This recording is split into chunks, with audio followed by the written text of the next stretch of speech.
आप सभी को नमस्कार। आज इस प्रेस कॉन्फ्रेंस में हमारे नेता पूर्व अध्यक्ष श्रीमती सोनिया गांधी जी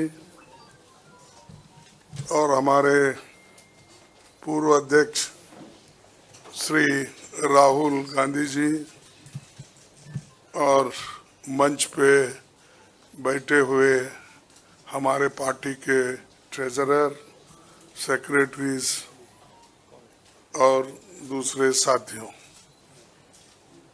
ये एक विशेष प्रेस कॉन्फ्रेंस है। मैं क्योंकि ये पहली बार हमारे नेता इस चंद इश्यू पे वो कहेंगे और राहुल जी भी अपनी बात आखिरी में रखेंगे। मैं एक आपका समय 7-8 मिनट लूँगा और बाकी डिटेल्स में कुछ कहना है उसको टेक्निकली हमारे ट्रेजरर आपसे संबोधित करेंगे। दोस्तों, ये तो 18वीं लोकसभा के आम चुनाव की घोषणा तो हो चुकी है। देश का हर एक नागरिक इसमें भाग लेने के लिए उत्सुक है। भारत पूरी दुनिया में अपने लोकतंत्र मूल्यों और आदर्शों के लिए जाना जाता है। किसी भी लोकतंत्र के लिए निष्पक्ष चुनाव अनिवार्य होता है, एसेंशियल होता है। साथ ही ये भी अवश्य होता है कि सभी राजनीतिक दल के लिए लेवल प्लेइंग ग्राउंड यानी समान लेवल प्लेइंग फील्ड हो, सभी के पास समान रूप से संसाधन हो। ये नहीं कि जो सत्ता में है उनका रिसोर्सेस पर मोनोपोली हो, ये नहीं कि उनका मीडिया पर एक अधिकार हो, ये नहीं कि सत्ताधारी दल का संवैधानिक तथा न्यायिक संस्था जैसे आईटी, ईडी, इलेक्शन कमीशन, इन अपने दूसरे ऑटोनमस बॉडीज पर प्रत्यक्ष अथवा परोक्ष नियंत्रण हो। दुर्भाग्य से जो पिछले दिनों में सुप्रीम कोर्ट के हस्तक्षेप के बाद जो इलेक्टोरल बॉन्ड, चुनावी चंदा बॉन्ड के बारे में जो तथ्य निकलकर सामने आए वो बहुत ही चिंताजनक है, शर्मनाक भी है, क्योंकि इससे हमारे देश के छवि को ठेस पहुंची है। हमारे देश ने पिछले 70 सालों में निष्पक्ष चुनाव और स्वस्थ लोकतंत्र की छवि बनाई थी, उस पर प्रश्न चिन्ह आज उठ गया है।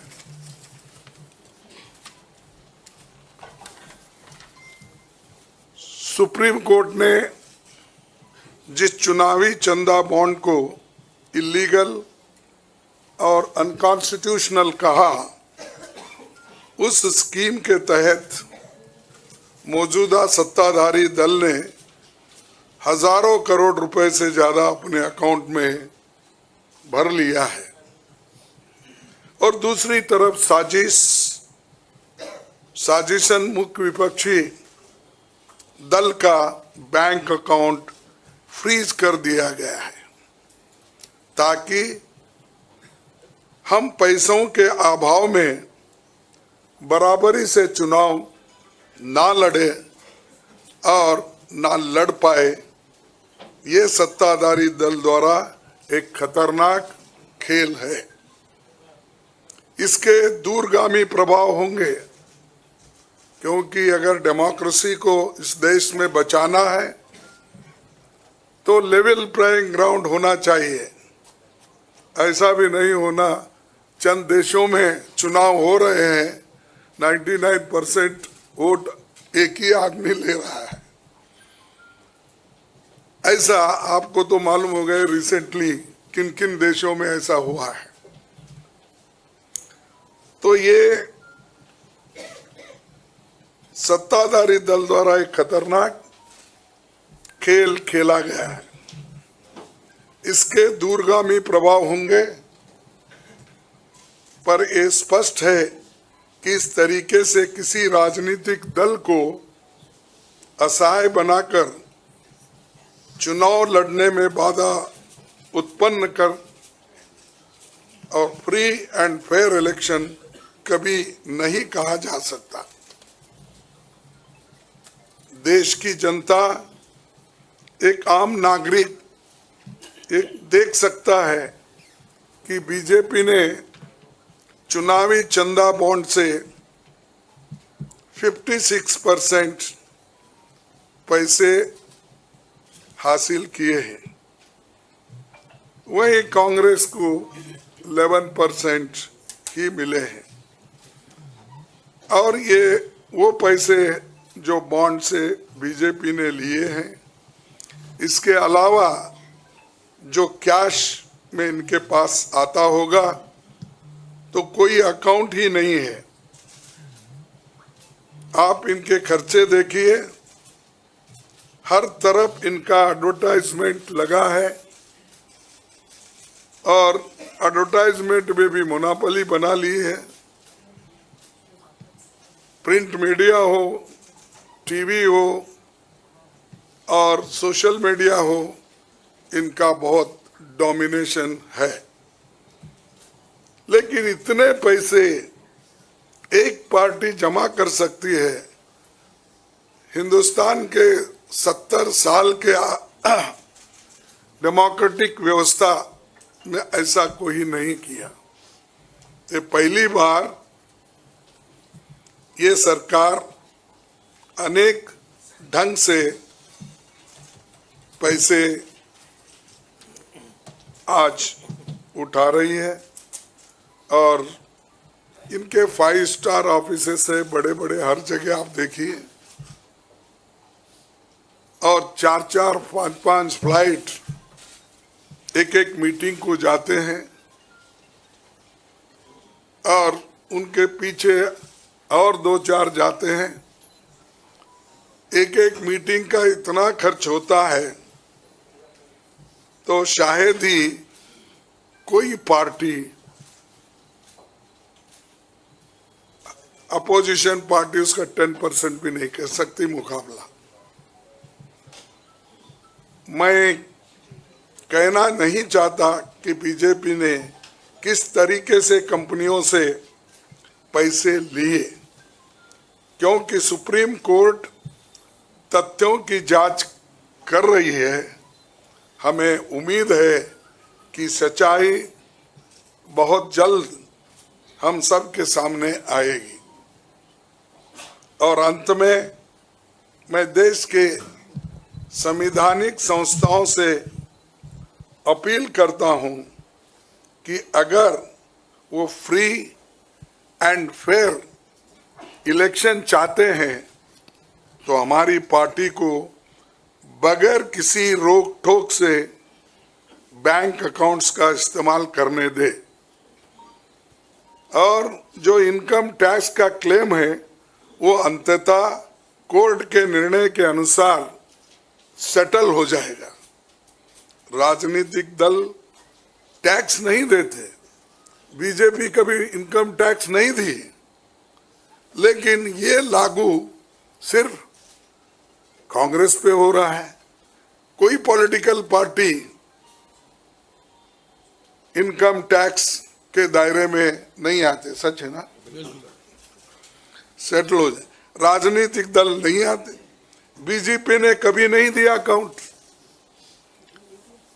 इसके बाद भी अगर हमसे ये मांगा जा रहा है तो हम न्यायालय के अंतिम निर्णय का इंतजार कर रहे हैं, क्योंकि हम चाहते हैं कम से कम न्यायालय तो इस बात को देखे, कानून को देखे, रूल ऑफ लॉ और गवर्नेंस जो संविधान के तहत होता है उसके तरफ तो ध्यान दे दो, क्योंकि आज वो हुकूमत में है, कल दूसरी पार्टी आएगी।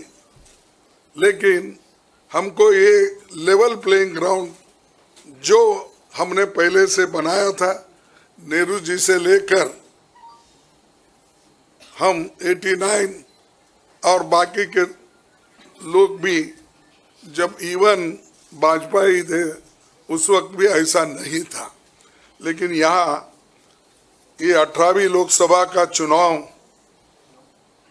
जो हो रहा है, इसमें हम सब देख रहे हैं, ये कुचल रहे हैं, सप्रेस कर रहे हैं और हमको चुनाव लड़ने के स्थिति में वो नहीं छोड़ना चाहते हैं और पैसे को तंग तबाह करके वो एक तरफा इलेक्शन कर लेना चाहते हैं। लेकिन लोग भी होशियार है, इसको जानते हैं और लेवल प्लेइंग फील्ड बने रहने के लिए ये उनके जो बाधक है और जो हमारे अकाउंट्स फ्रीज किए हैं वो तत्काल उसका रिलीज होना चाहिए और हमको चुनाव में डेमोक्रेसी और संविधान को बचाने के लिए लेवल प्लेइंग ग्राउंड होना चाहिए। धन्यवाद। शुक्रिया कांग्रेस अध्यक्ष जी। मैं अभी हमारे कांग्रेस पार्टी के संसदीय दल के नेता श्रीमती सोनिया गांधी जी से गुजारिश करूंगा कि आपको संबोधित करें।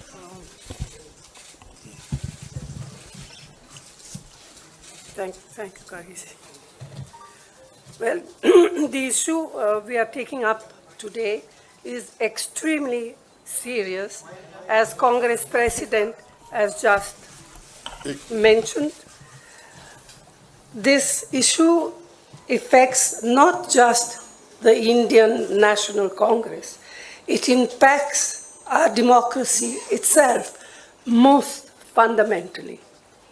A systematic effort is underway by the Prime Minister to cripple the Indian National Congress financially.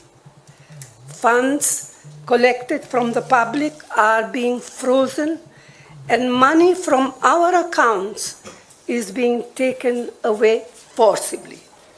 However, even under these most challenging circumstances, we are doing our very best to maintain the effectiveness of our election campaign.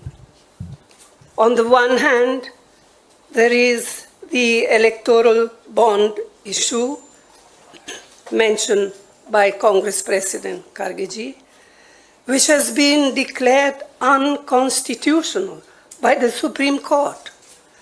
The electoral bonds have benefited, as everyone knows, the BJP hugely, massively.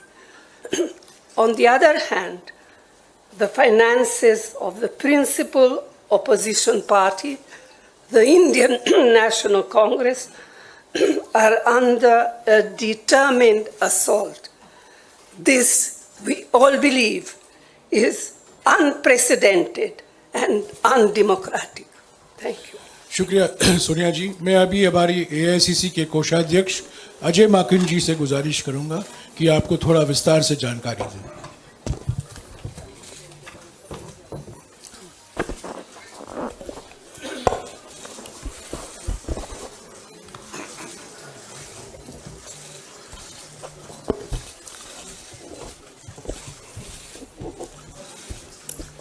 धन्यवाद जयराम जी, आप सब लोगों का बहुत बहुत स्वागत है।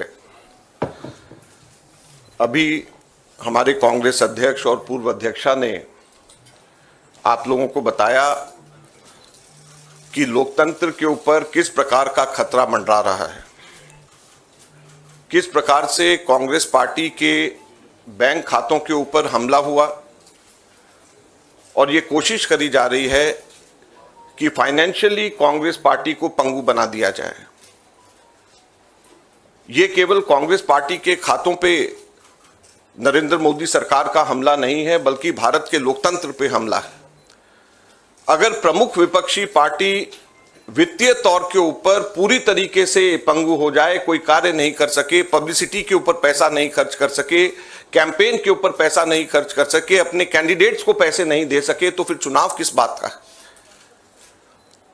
और चुनाव की घोषणा हो चुकी है। पिछले एक महीने से हमारे अपने बैंक अकाउंट्स में पड़े हुए 285 करोड़ रुपए का हम इस्तेमाल नहीं कर पा रहे हैं। हम लोगों को पब्लिसिटी के लिए अखबारों के अंदर स्लॉट्स बुक करने, हम लोगों को पब्लिसिटी के लिए इलेक्ट्रॉनिक मीडिया के अंदर स्लॉट्स बुक करने, हमको सोशल मीडिया के अंदर इस्तेमाल करना है, हमको पोस्टर छपवाने, हमको पैम्फलेट छपवाने। अगर हम लोग वो काम भी नहीं कर सकते तो किस प्रकार से लोकतंत्र जिंदा रहेगा और कैसा लोकतंत्र है ये? मैंने पिछले सप्ताह आप सब लोगों के सम्मुख मोतीलाल वोरा जी के समय 2017-18 के एक केस को लेकर के इनकम टैक्स डिपार्टमेंट ने 2017-18 के बेसिस के ऊपर 7 साल बाद में जाकर के हमारे बैंक के खाते अब जाकर के फ्रीज करे हैं, उसकी जानकारी दी। मैंने कहा कि ये 7 साल पुराने कैसे फ्रीज किए जा सकते हैं और टाइमिंग इसका कैसा है। लेकिन मुझे अभी बहुत दुख के साथ कहना पड़ रहा है कि पिछले हफ्ते ये नोटिस हम लोगों के पास में आया है, इसकी कॉपी आप सब लोगों को मिल गई है, आप सब लोगों के आगे ही आप जरा देखिए। ये सीताराम केसरी जी के जमाने का नोटिस हमें पिछले हफ्ते आया। आप सोचिए, सीताराम केसरी जी के जमाने का 1994-95 की असेसमेंट ईयर का नोटिस अब हमारे पास में आया और इसको लेकर के भी आगे आने वाले समय के अंदर फिर से बैंक को फ्रीज करने का और डिमांड लगाने की ये कवायद शुरू होगी। तो ये कौन सा लोकतंत्र है? अगर इसी रफ्तार से जाएंगे तो महात्मा गांधी के समय पे जमनालाल बजाज जब ट्रेजरर हुआ करते थे, उस टाइम पे भी कोई चीज निकाल करके अब इस वक्त इस चुनाव से पहले हमारे अकाउंट्स को फ्रीज किया जाएगा। तो ये किस चीज का लोकतंत्र है? 30 साल पुराना, 31 साल पुराना असेसमेंट ईयर का हिसाब निकाल करके हमारे खाते फ्रीज करे जा रहे हैं ताकि हम लोग चुनाव ही ना लड़ पाए। हम लोगों के पास में मुख्यतः 3 बातें हैं कहने की। हर पॉलिटिकल पार्टी इनकम टैक्स से एग्जेम्प्टेड होती है। कभी किसी ने भी पेनल्टी इस तरीके से नहीं दिया, तो कांग्रेस पार्टी को अकेले क्यों चुना जा रहा है? दूसरा, इसकी टाइमिंग देखिए। 2017-18 का मोतीलाल वोरा जी के टाइम का और 1994-95 का सीताराम केसरी जी का समय, और केवल 1 महीना पहले चुनाव के घोषणा होने से पहले यह काम शुरू किया जाता है। और तीसरा, क्वांटम ऑफ पनिशमेंट देखिए कि कितना बड़ा पनिशमेंट। क्या हमारे सिर्फ 0.07% पूरा 199 करोड़ का कैश में हमारे अपने एमपीज ने अपनी तनख्वाह दी, उसकी वजह से 0.07% की अनियमितता की वजह से 106% की पेनल्टी हमारे ऊपर लगाई गई, 106% की। कितना? 0.07% की अनियमितता की वजह से 106% की पेनल्टी हम लोगों के ऊपर लगाई गई है। ये क्वांटम। हम लोगों ने मात्र 30 दिन लेट हम लोगों ने अपने अकाउंट सबमिट करे। ये इनकम टैक्स एक्ट मेरे पास में है, इसका सेक्शन 234F ये कहता है कि सिर्फ 10,000 रुपए की मैक्सिमम पेनल्टी ली जा सकती है अगर कोई व्यक्ति लेट अपना, कोई भी ऑर्गेनाइजेशन या व्यक्ति कोई भी लेट अपना इनकम टैक्स सबमिट करे, केवल 10,000 रुपए। और हमारे ऊपर 210 करोड़ रुपए का 210.25 करोड़ का 210.25 करोड़ का लियन मार्क कर दिया गया। 10,000 की सिर्फ पेनल्टी, सिर्फ 0.07% का हमारा टोटल अकाउंट में से कैश के अंदर लिया गया। ये कहां का न्याय? 115 करोड़ रुपए फोर्सफुली हमारे बैंक अकाउंट से इनकम टैक्स ऑफिसर्स ने बैंक मैनेजर्स के पास में जाकर के सरकार को ट्रांसफर करा दिया गया। वो अब हमारे पास में नहीं है। 115 करोड़ रुपया बैंक मैनेजर्स को जाकर के एक तरीके से डरा करके धमका करके इनकम टैक्स ऑफिसर्स ने हमारे अकाउंट से इनकम टैक्स डिपार्टमेंट और सरकार को वापस ट्रांसफर करा दिया। मैंने बताया जैसे पिछले 5 हफ्ते से 1 महीने से भी ज्यादा हम अपने पैसे जो हमारे वर्कर्स ने इकट्ठे करे हैं वो हम इसका उसका इस्तेमाल नहीं कर पा रहे हैं। ये कहां की डेमोक्रेसी है, ये कहां का लोकतंत्र रह गया। तो इसलिए हम आपसे कहना चाहते हैं, ये केवल हम लोग तो अपनी लड़ाई लड़ेंगे, लेकिन ये आप लोगों की भी लड़ाई, मीडिया की भी लड़ाई है, देश की जनता की लड़ाई है। अगर आप इसके अंदर हमारे को समर्थन नहीं करेंगे तो लोकतंत्र जिंदा नहीं रहेगा, ना आप रहेंगे ना हम रहेंगे। धन्यवाद।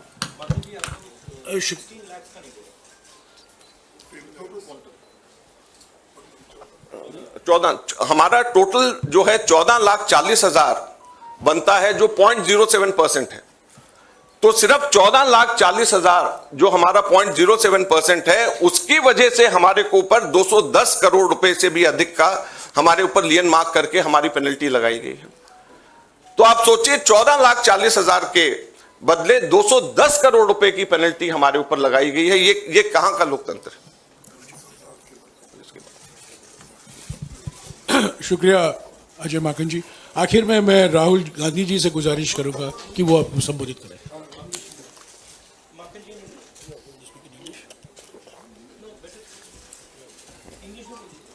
ये डिटेल्स आपको अंग्रेजी में अभी अजय माकन जी देंगे। Friends, there has been an assault on Indian democracy. Our accounts have been frozen since last more than 1 month. Since last around 5 weeks or so, we have been unable to utilize our own funds in the bank. You'll be surprised to know that a case, income tax case pertaining to 2017-18, which is 7 years back, on that basis, income tax has served us notice for 210 crores, 25 lakh rupees. That amount of lien was marked against the Congress party in all our accounts. And effectively, we are unable to utilize our 285 crore rupees, our own money which is lying in the bank. The most important thing is the timing and the exemptions which all the political parties enjoy. When all political parties enjoy income tax exemption, then why is it being slapped on the Congress party? Never it has happened in the past that the BJP had to pay any kind of penalty, any kind of income tax. Then why is it that the Congress party being singled out? The timing is such that 7 years old case, it seems that the BJP was waiting for the elections to come, and just 1 month before the elections were to be announced, they froze our accounts. So imagine how can it be a level playing field? We don't have money to give to our candidates. We don't have money to publish our pamphlets. We don't have money to organize our public meetings. We don't have money to book advertisements in the social media or in the newspapers. So how are we going to fight the elections, or how is democracy still alive in the country where the principal opposition party is unable to spend even a single penny in the elections? And it is not only this, the government has not stopped only on this 2017-18 notice. We have been slapped with another notice last week, and it pertains to 1994-95 during Sitaram Kesri when he was the treasurer. So imagine we are being slapped with a notice, income tax notice, 30 years back, pertaining to account 30 years back, and just at the eve of election, so that we are unable, our accounts are crippled and we are unable to use our own money for the elections. So please, this is the time when it is not only fight for the Congress party, our own fight alone, it is, we have to all fight together to save democracy. The Income Tax Act, section 234F, allows maximum penalty of rupees 10,000 for late submission of income tax returns. Maximum penalty of 10,000 rupees. But on the contrary, Congress party has been slapped a penalty of 210 crore rupees against a violation of just 14,40,000 which we deposited in cash and 30 days delay. So the quantum of punishment is totally unmatched with a trivial small kind of mistake, you may say, or small kind of thing which has been done in 7 years back, which can easily be condoned. Thank you very much. शुक्रिया अजय बाबा जी। आखिर में अभी राहुल जी आपको संबोधित करेंगे।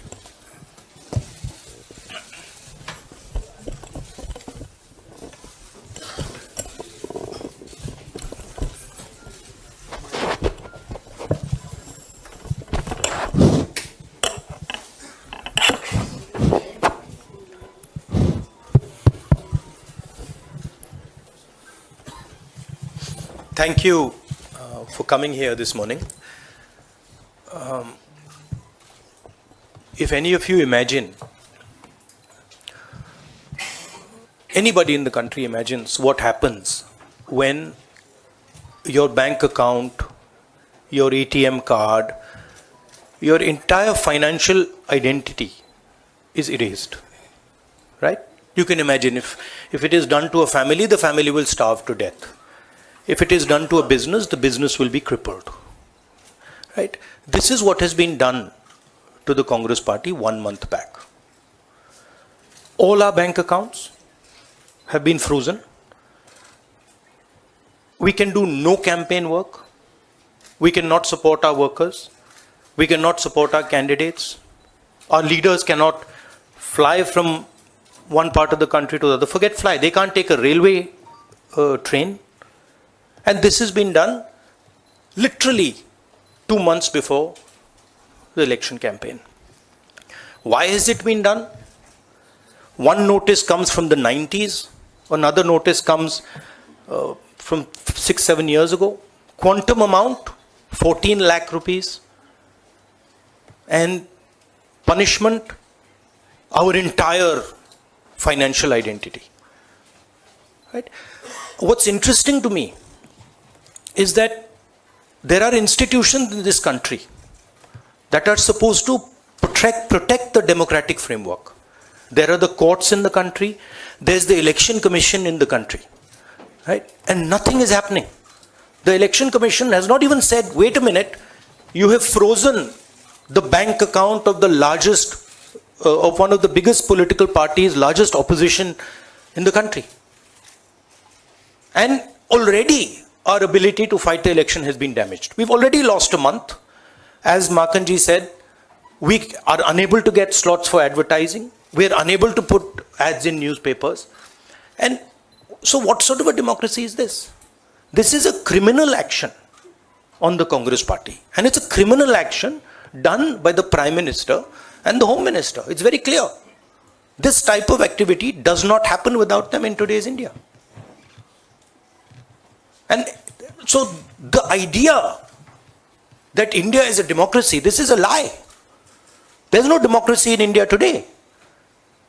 The idea that India is the world's largest democracy, it's a lie. It's a complete lie.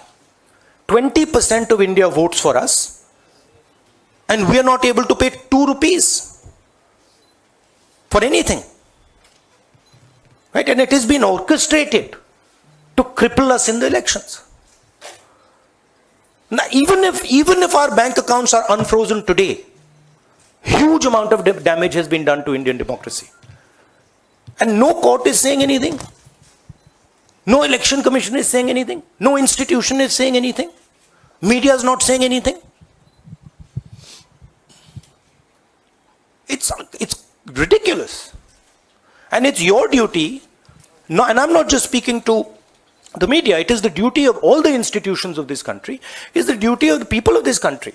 You're being robbed of your most important asset. You're being robbed of your constitution, you're being robbed of your democratic structure, you're being robbed of the entire architecture, and everybody's just quiet. I can say it in Hindi. 1 महीने पहले Congress party के सारे bank account freeze कर दिए गए. आप सोचिए, आप किसी परिवार के बैंक अकाउंट फ्रीज करिए, किसी व्यक्ति के बैंक अकाउंट फ्रीज करिए, किसी बिजनेस के बैंक अकाउंट फ्रीज करिए, किसी भी संस्था के बैंक अकाउंट फ्रीज करिए, होता क्या है? एकदम खत्म हो जाता है. अगर आपने किसी परिवार का बैंक अकाउंट फ्रीज कर दिया, भूखे मर जाते हैं. वो कांग्रेस पार्टी के साथ किया जा रहा है. 1 महीने पहले ये हुआ, और किसी संस्था ने, हिंदुस्तान की संस्था ने, किसी कोर्ट ने, किसी इलेक्शन कमीशन ने चूं तक नहीं कहा. सब ड्रामा देख रहे हैं. 20% हिंदुस्तान के लोग कांग्रेस पार्टी को वोट देते हैं. हम 20% लोगों को रिप्रेजेंट करते हैं. और आज हम रेलवे टिकट नहीं खरीद सकते. आज हम अपने नेता को एक शहर से दूसरे शहर नहीं भेज सकते. हम एडवर्टाइजमेंट नहीं लगा सकते. और क्यों? 14 लाख रुपए 7 साल पहले 14 लाख रुपए का इशू है, और 200 करोड़ रुपए का फाइन. और सारे के सारे बैंक अकाउंट फ्रीज कर दिए। जब इनकम टैक्स, ये दिखाना मुझे जरा, सॉरी क्या 200 करोड़, जब इनकम टैक्स, साफ इनकम टैक्स की जो एक्ट है साफ कहता है कि ज्यादा से ज्यादा 10,000 रुपए का फाइन लगेगा। तो ये है हिंदुस्तान का लोकतंत्र। ये क्रिमिनल एक्शन है कांग्रेस पार्टी के खिलाफ और हिंदुस्तान के लोकतंत्र के खिलाफ, और ये क्रिमिनल एक्शन हिंदुस्तान के प्रधानमंत्री कर रहे हैं। मेरी विनती है कि जो हिंदुस्तान के इंस्टीट्यूशंस हैं, जो वो अपने आप को हिंदुस्तान के इंस्टीट्यूशंस मानते हैं, डेमोक्रेसी को प्रोटेक्ट करते हैं, लोकतंत्र को प्रोटेक्ट करते हैं, हिंदुस्तान के कोर्ट्स हो, हिंदुस्तान का इलेक्शन कमीशन हो, वो इसके बारे में कुछ करें। और यह कहना कि हिंदुस्तान दुनिया की सबसे बड़ी डेमोक्रेसी, झूठ है। यहां कोई डेमोक्रेसी नहीं है। बिगेस्ट ऑपोजिशन पार्टी का आपने बैंक अकाउंट बंद कर दिया और 1 महीने कोई कुछ नहीं बोल रहा है। केसरी जी के टाइम से नोटिस आया है। तो अजीब सी सिचुएशन है, सब लोग देख रहे हैं और हर संस्था मतलब का रोल है इसमें। कोर्ट्स का रोल है, इलेक्शन कमीशन का रोल है। धन्यवाद। शुक्रिया राहुल जी। साथियों, कांग्रेस अध्यक्ष जी, सोनिया जी, राहुल जी ने और दूसरी ज़रूरी बैठक से निकलकर यहाँ आए हैं आपको संबोधित करने के लिए। उनको उस बैठक में वापस लौट जाना है। आपके सवाल हमारे कोषाध्यक्ष विस्तार से जवाब देंगे। मैं कांग्रेस अध्यक्ष सोनिया जी और राहुल जी को शुक्रिया अदा करता हूँ। शुक्रिया।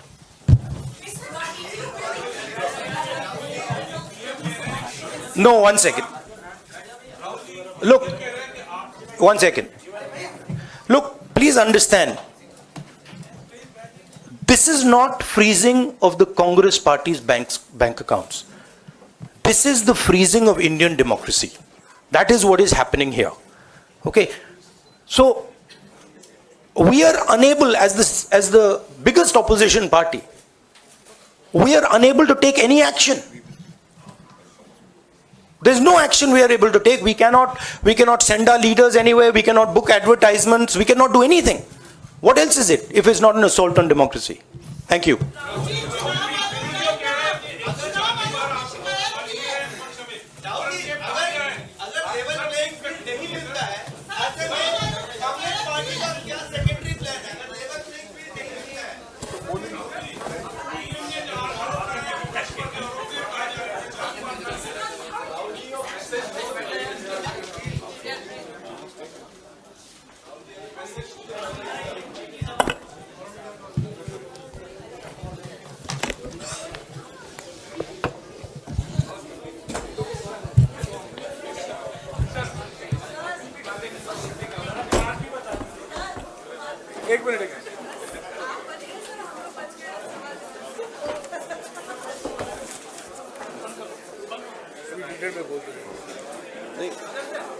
कोई क्वेश्चन पूछना है? साथियों, अभी कोषाध्यक्ष जी आपको विस्तार से संबोधित करेंगे।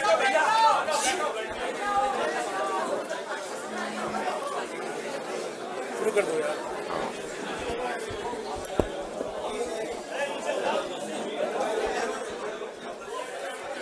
आप लोग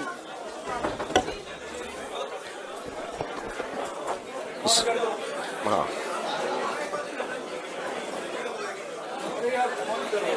सब लोग सेटल हो जाएं।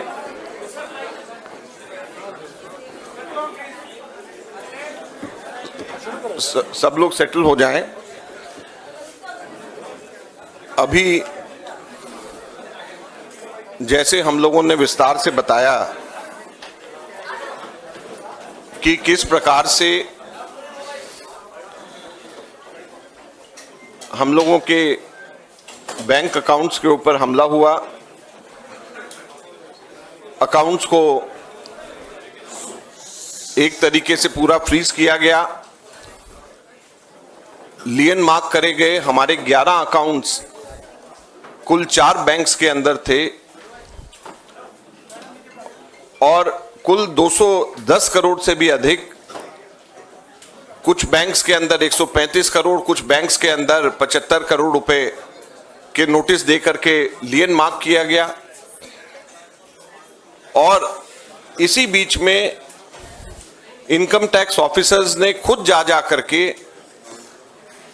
बैंक मैनेजर्स के पास में जाकर के हमारे बैंक से जबरदस्ती हमारे पैसे इनकम टैक्स के अंदर ट्रांसफर कराए, लगभग 115 करोड़ 32 लाख रुपए के अमाउंट के।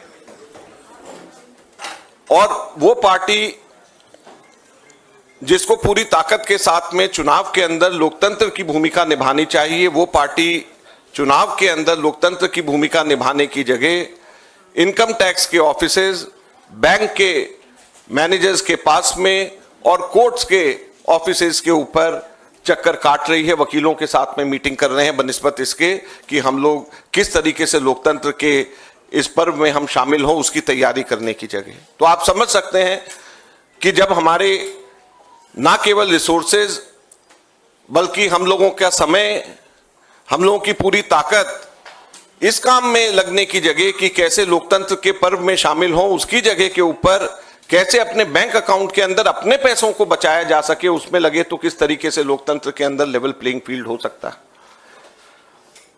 तो इस बारे में मैंने पूरी अभी जानकारी दी है। आप लोग कोई प्रश्न इस पे पूछना चाहें, और मेरा स्टेटमेंट भी सर्कुलेट हुआ है, आप लोग कुछ प्रश्न पूछना चाहें तो बेशक आप पूछ सकते हैं।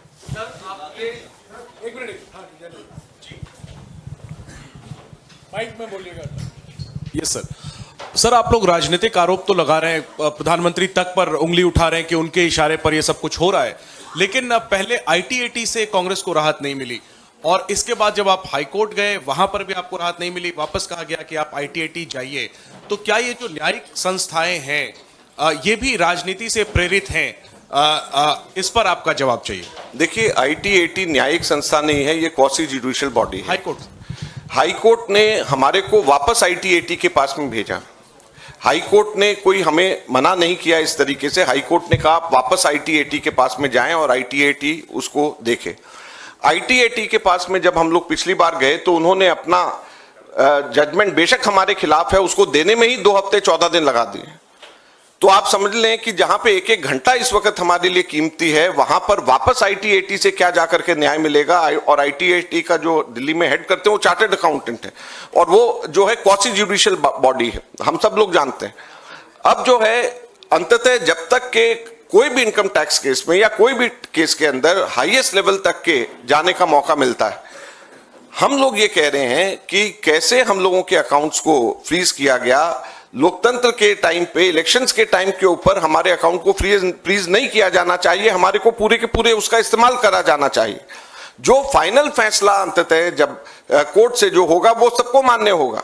लेकिन अगर मान लीजिए कल को कोर्ट में जाकर के 3 महीने बाद हमारा फैसला हमारे हक में भी आ गया तो ये समय 4 महीने का हमारे को कौन और लोकतंत्र को कौन वापस देगा। तो इसको लेकर के हम लोग आगे हाई कोर्ट और सुप्रीम कोर्ट में भी हम जाएंगे, कोर्ट का भी दरवाजा हम लोग खटखटाएंगे, लेकिन हम आपके माध्यम से जनता का दरवाजा भी खटखटाना चाहते हैं, अपने कार्यकर्ताओं का दरवाजा भी खटखटाना चाहते हैं और आपका दरवाजा भी खटखटाना चाहते हैं, ताकि आप लोगों को पता रहे कि किस तरीके से हालात हमारे देश में हो रहे हैं। माकन जी, अभी the Congress president said that ये एक खतरनाक खेल खेला जा रहा है and the other Congress leadership said that this is an assault on democracy. जैसे prime minister has been continuously saying that India is the mother of democracy, और इज इंडिया हेडिंग, जैसी सिचुएशन है where the finances of the principal opposition party is being crippled, तो ऐसे में क्या is India heading towards a country like other dictatorship countries? Is it heading where the elections is one-sided and 95% votes goes? As the treasurer of principal opposition party, I can say there is no democracy. If I can't spend my own money collected from my own workers, so these 285 crores we collected through crowdfunding. It also included Youth Congress's membership money, it included our membership money, it included NSY's money. So if we can't spend our own money, where is democracy?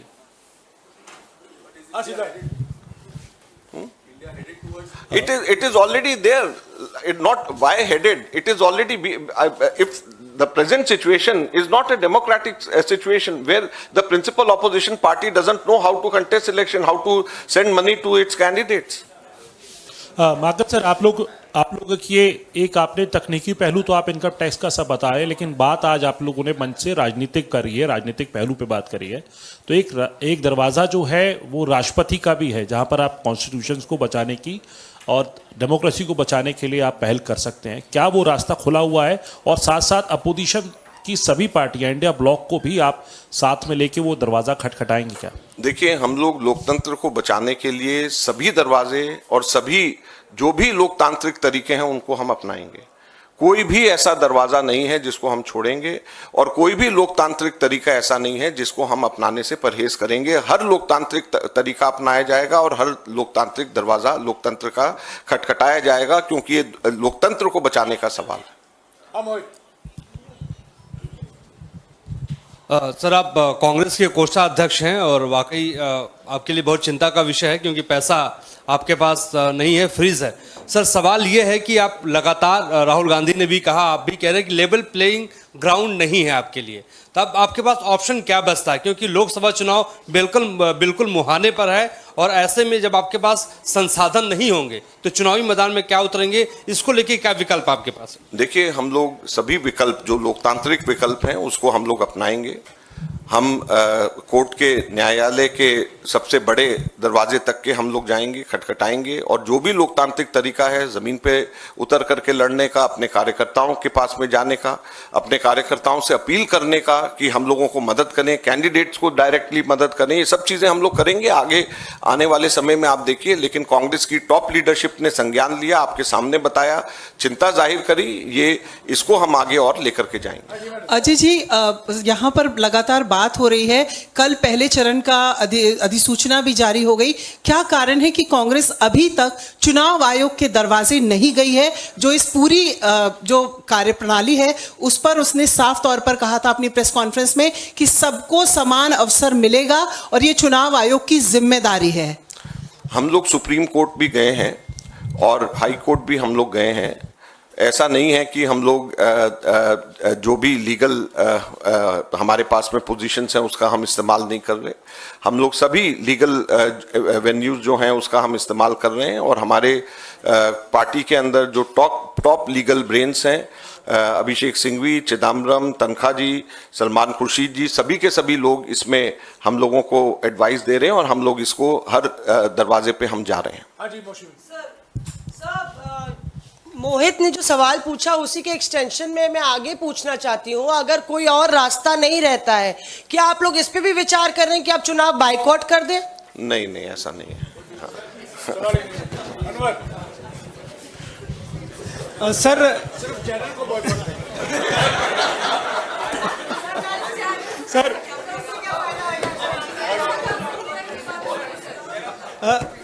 Sir आप tax return के मामले में कांग्रेस का account freeze हुआ है। आप लोग electoral bond, जो चुनावी बॉन्ड है, उसको बहुत बड़ा घोटाला कह रहे हैं। तो आप क्या अपेक्षा करते हैं चुनाव आयोग से कि सत्तारूढ़ पार्टी के खिलाफ कोई इस तरह की कार्रवाई होनी चाहिए?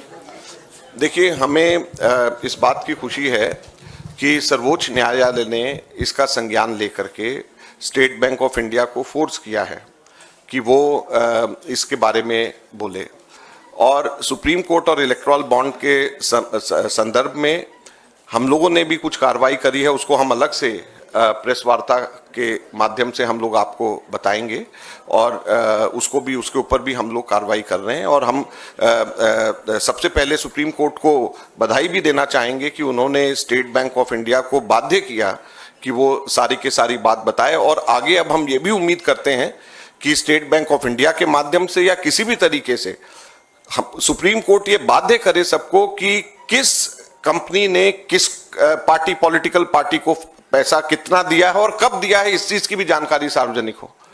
तो केवल ये जानकारी सफिशिएंट नहीं है, काफी नहीं है कि किस पॉलिटिकल पार्टी ने कितने बॉन्ड्स खरीदे और किस कंपनी ने कितने बॉन्ड्स खरीदे और किस पॉलिटिकल पार्टी ने कितने जमा कराए। ये मैच भी होना चाहिए कि किस कंपनी ने किस पॉलिटिकल पार्टी को और किस तारीख को दे। जब तक वो तथ्य सामने पूरा नहीं आएगा, जब तक इसमें सही मायने में सारी बातें साफ नहीं होंगी। अजय सर, एक न्यूज़ 18 के राइजिंग इंडिया में पीएम ने विपक्ष पर आरोप लगाया वो कहा है कि मुझे 104वीं बार गाली दी गई है, औरंगजेब कहा गया है। 2014 से पहले भ्रष्टाचार बड़ा मुद्दा था, आज भ्रष्टाचार पर एक्शन हो रहा है, इसलिए विपक्ष बौखलाया हुआ है। भ्रष्टाचार के ऊपर कौन सा एक्शन हुआ है? कोई भी एक्शन नहीं हुआ। भ्रष्टाचार के ऊपर जो एक्शन होना था वो 2014 से पहले ही हुआ है। जितने भी लोगों के ऊपर केसेस बने वो 2014 से पहले ही बने, 2014 के बाद तो कुछ नहीं हुआ है।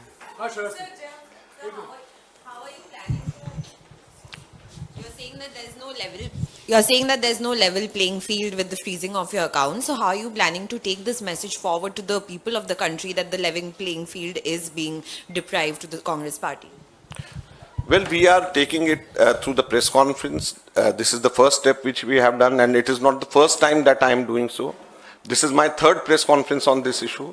So after two press conferences, which I did alone, I thought that it is very much required that the senior leadership also should be present so that it passes on to the people. So I am very happy. We are happy. I thank Jairam Ramesh ji. He could organize senior leadership also speak on this issue. Tomorrow, PCC presidents across the country and also our ex-chief ministers across the country, they are also taking up this issue through various press conferences. And then we are going to hit the ground also on this. So we have a plan in place and we are going to take up.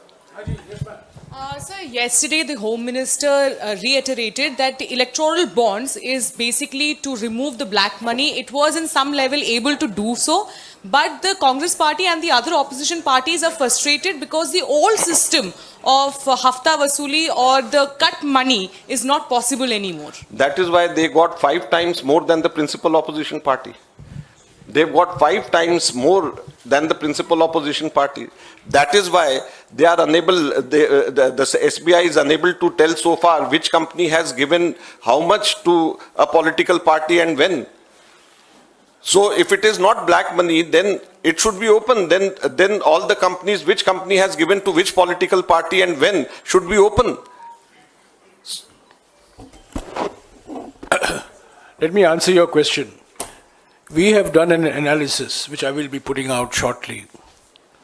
Out of the 8,000 crores of electoral bonds that the BJP has got, we have been able to directly correlate 4,000 crores of electoral bonds with 4 lakh crores of contracts.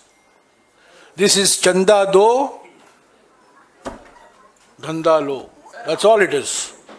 This is Chanda Do, Dhanda Lo.